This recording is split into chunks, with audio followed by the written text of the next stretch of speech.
Hey, Coach, we'll start with questions from Leah. Leah, go ahead. Coach, we saw some outstanding defense from your team in the first quarter and into the first half. Where would you say that the breakdown started in the second half? Yeah, I think it was a combination of shot selections and turnovers. And on offense, the ball just got sticky. And, obviously then they made the barrage of threes on us. John, go ahead. Chris, when you just in terms of the shot selection, how do you kind of go about improving that? Kind of getting to the guys about time and place and all those things. Yeah, I thought just got to play, kind of play next action basketball. Move it again. Go set another screen. Throw two passes in a row. How about that for a change? And then we're all trying to get. I think we got a little frustrated when they came right back in the game after we built a bit of a lead, and we got frustrated with the whistle a little. And then we just tried to do it all by ourselves a little bit, and that kind of hurt us. We just got to keep trusting. And then when we started moving the ball, which I thought we did a good job to the later part of the third quarter, then we didn't make open shots. We had some good open looks. We just didn't make them. Jace, go ahead. Hey, Chris, what were your thoughts on Jarrett and just how he looked physically out there? Well, yeah, it was good to see him. I mean, obviously his first game back was a little rough for him. I thought he was pressing a little offensively, but he competed hard, so we were happy about that. Then with Anthony, what's his path to being an efficient offensive player? Is it as simple as shot selection? I think he's got to, continue to understand, what the game is giving him. I mean, today, every time he went downhill and got to the rim, they really couldn't stop him. And he made threes late, but he didn't make threes to the early part of the game. He's kind of just out there playing right now. He doesn't have a plan of attack, if you will, and that's normal. And I think that's something that'll happen for him. Hopefully as this season unfolds, and I'm sure going forward. Dane, go ahead. Hey, Coach, we talked a little bit before the game about, trying to kind of win it on defense and maybe sacrifice a little bit in terms of spacing. It seemed like in the first half, kind of both of those things happened where the defense was good and maybe there was some lost spacing there. Was that fair to say? Yeah, there were some times we were on top of each other, but I thought we did a really good job offensively when we were in the first quarter in particular, got to the rim. I think we missed 4 or 5 of our first 6 or 7 shots were layups, and we kind of just didn't finish very well. And again, we needed all these buckets. I thought we should have been up 10 at halftime. And then with Josh, is that just kind of what you want him to be doing? Is just finding that screen there and rolling to the basket, maybe then spraying out to the corner? It looked a little different, I guess, than when he played more on the wing in the past. You talking about Josh Okogie? Yes, Josh Okogie. Yeah, sorry. Yeah, I mean, we kind of treat him a little bit like a big sometimes, and we just that's part of the spacing that we have to compensate for. I thought he played well. I thought Josh played very well today. So. Rick, go ahead. Coach, you have an extremely young team and they're in the middle of a losing streak. To what extent does a lack of confidence corrode the aspects of your game? Where specifically do you think that really hurts? Well, I think you see it in shot making. The game tightens up and we need to make a shot and maybe we don't. If you have a bit of a lead, you feel you have that comfort zone. And just when teams make a run on you, you gotta fight back. And that's what we're gonna have to be. We got to learn how to be a little more resilient right now. John, go ahead. Chris, in terms of that first half defense, what did you see there that was working, and do you think you can find some things to build on going forward here from that? Yeah, I like that we were into the ball in the first half. We were doing a great job on Beal. I thought we were locked into the game plan there. The only thing that hurt us really in the first half was the offensive rebounds and some fouling. We got to get better with our fouls. We foul a lot. We bail the offensive player out with some cheap fouls, and we got to rebound a little better. We got to get our smalls, our perimeters to come in and rebound better. Awesome. Thanks, Coach. Appreciate your time. Okay, thanks, guys. Appreciate it. We'll stay on here for our player availability. Players that were requested were JC, Josh, and Vando.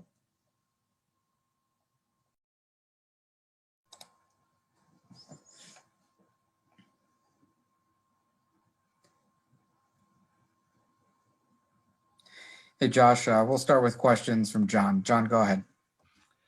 Hey, Josh, you're making Beal work a lot, especially in the first half there. Just what were you trying to do against him to make it as tough as possible? And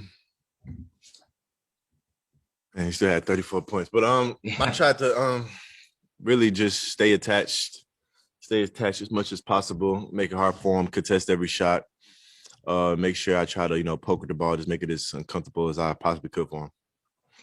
And Josh, how are you guys handling this kind of change in this crazy week just as a whole here? I mean, it's been 3 tough games for you in a row now after the change. Just how would you characterize how guys are handling it? I mean, the change coaches in the middle of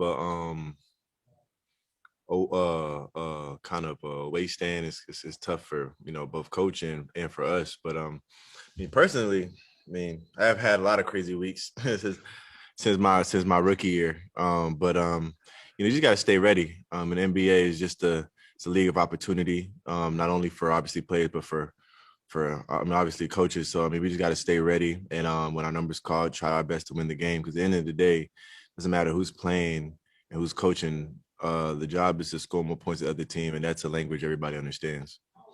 What's your initial impressions of Coach Finch, Josh, and just what he's trying to do with you guys in tough circumstances here? He wants us to trust each other, share the ball, share the wealth, and just, play the right way overall. He wants to play fast. He wants to obviously, have a little more emphasis on the defensive end, but still, it's all about us offensively. He wants to obviously increase the pace that we've been playing at. So that's kind of his approach to everything. Jace, go ahead. Hey, Josh, tonight you were back in the starting lineup and, tasked with guarding the other team's best perimeter player. That's a role we've seen you in many times. How much does that familiarity help you kind of get into the flow of a game? That's what I do. You know what I'm saying? That's what I do. That kind of gets me being able to, defend, opens up, everything else that I, do offensively and the rest. So, it's not a different territory for me. I'm very familiar with that and very familiar with a lot of these players that I'm going to, have to guard. Then you've talked about, this is not the first weird week you've had with Minnesota. In your career, having this much turnover, how much of a challenge is that when there just hasn't been a whole lot of consistency here in Minnesota while you've been here? It's not a challenge. You start to be comfortable being uncomfortable. And it just makes you continue just to play with the edge, just continue to fight every day. But we're, obviously from the front office, I know they're trying to win, they're trying to, make Minnesota a, competing franchise. And, we just got to, whoever's here, we just got to do whatever we got to do just to win games. Dane, go ahead.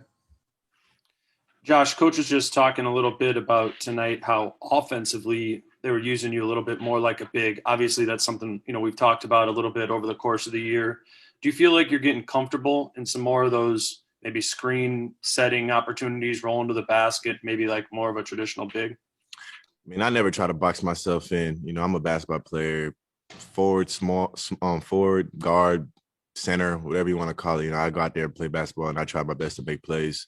So if that's slipping to the basket, that's popping to the three-point line, if that's penetrating, kicking, or if that's staying in the dunker, trying to dunk the ball, whatever it is, I can do it all. So that's so I'm trying to fit into any type of role. All right. Thanks, Josh. Appreciate your time. Thank you. Thanks, Josh. Appreciate it.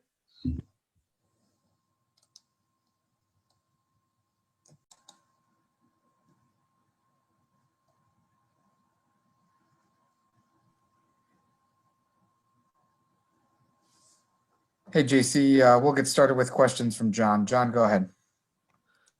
Jarred, it's been a little while since you've been out there. Just how did you feel in your first kind of game action back?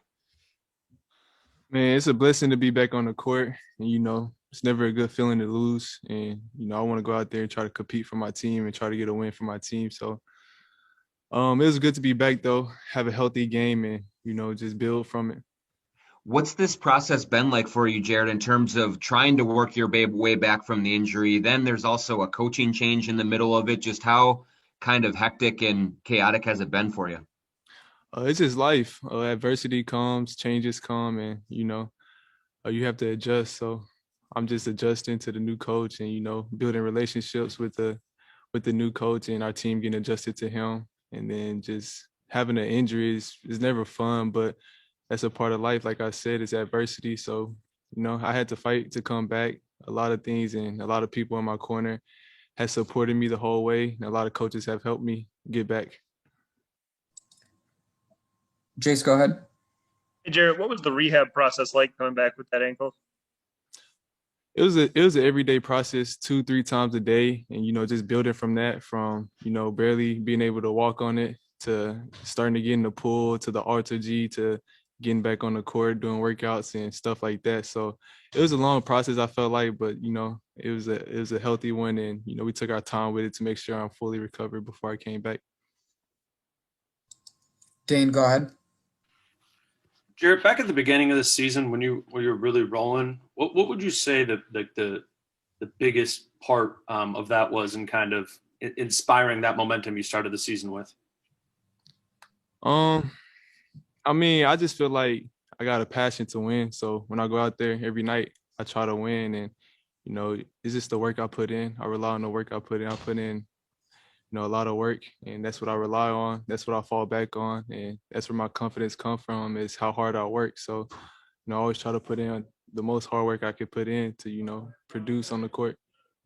So would you say you came into the season very, very prepared, and that's why I kind of showed up right away in those preseason games right away, maybe as being as prepared as anybody on the roster?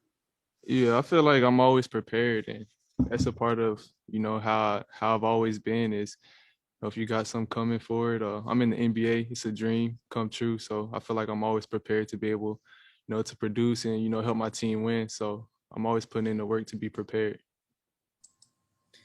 Awesome. Thanks, JC. Appreciate your time. Appreciate y'all. Thanks, Jarrett. Thank you.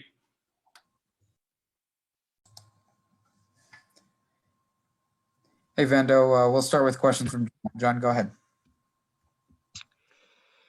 Jared, just you guys played really well defensively in the first half. What kind of happened in the third quarter that let it get away from you there? I would say it was our offense just bad shots led to us not being able to get our defense set, and they just got out and ran transition, and like I said, our offense got stagnant, so that's what caused us to be take a step back on defense, and they start pushing the transition and putting pressure on us, and that on that end. Is this a night where you especially miss Malik for his shot making, just when guys can't get a good look or can't knock it down, to have him out on the perimeter being able to hit shots the way that he does? I mean, for sure. Anytime you got to, we definitely missing the 20-point score. With a shooter like Malik, it definitely would have helped us tonight. Just spread the floor, open up more opportunities for guys. But like I said, we got a lot of good, capable shooters on this team as well. We was getting the shots we looked. Now we just got to convert and start making shots. Chase, go ahead. Hey, Jared, 7-game losing streak for you guys, coaching change at the start of the week. Where's just morale at within the team right now? I would say spirits are still high. We're still positive. Like you said, it was the coaching change, a different system. So it's an adjustment for everybody. We feel like the process is still right. We're moving in the right direction. And, like I said, we're getting better each game, I feel like. It's not the time, to get down on ourselves, a couple losses. So we just continue to play hard and, just learn from each game and just try to be better. It's a challenge in the sense that it felt like you guys were playing a little bit better, and then the coaching change comes, and now there's more adjustments. Do you almost have to take a step back then to take a couple more steps forward from that? I wouldn't say that. That's just part of basketball, part of the business. It's part of just being professional. We still come in, you got to do our jobs. Still got to come in and compete, work, and just try to be better than we was yesterday. So that's still the goal. The goal hasn't changed, no matter the coach or lineup changes. We still try to put each other in the best position, to compete and win. Dane, go ahead.